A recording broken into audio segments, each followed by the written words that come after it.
వంశీ జగన్ల భేటీకి సంబంధించిన breaking news చూస్తున్నాం. Vallabhaneni Vamsi YS జగన్తో భేటీ అయ్యారు. తాడేపల్లి నివాసంలో సమావేశమయ్యారు. 11 కేసుల్లో నిందితుడిగా ఉండి దాదాపు 140 రోజులు జైల్లో ఉన్న వంశీ నిన్న విడుదలయ్యారు. బెయిల్ వచ్చినా చంద్రబాబు విడుదలను అడ్డుకునే ప్రయత్నం చేశారని ఆరోపించారు. కష్టకాలంలో అండగా నిలిచిన జగన్కు వంశీ దంపతులు ధన్యవాదాలు తెలిపారు.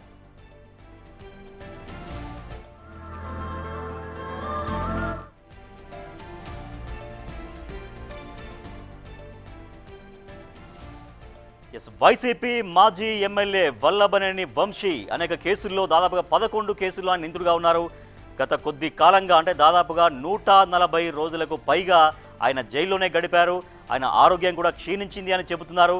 అనేక సందర్భాల్లో ఆయన బయటకు వచ్చినప్పుడు ఆయన చాలా వీక్గా కూడా కనిపించారు.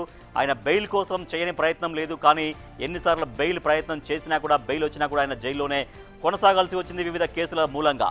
సో ఎట్టకేలకు నిన్న హైకోర్టు బెయిల్ ఇవ్వడంతో వల్లభనేని వంశీ జైలు నుంచి రిలీజ్ అయ్యారు.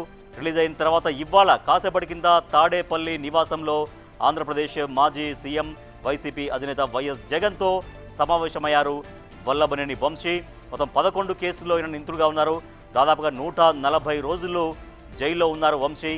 నిన్న బెయిల్ పైన రిలీజ్ అయ్యారు. బెయిల్ వచ్చినా కూడా చంద్రబాబు తన విడుదలను అడ్డుకునే ప్రయత్నం చేశారని వల్లభనేని వంశీ ఆరోపించారు.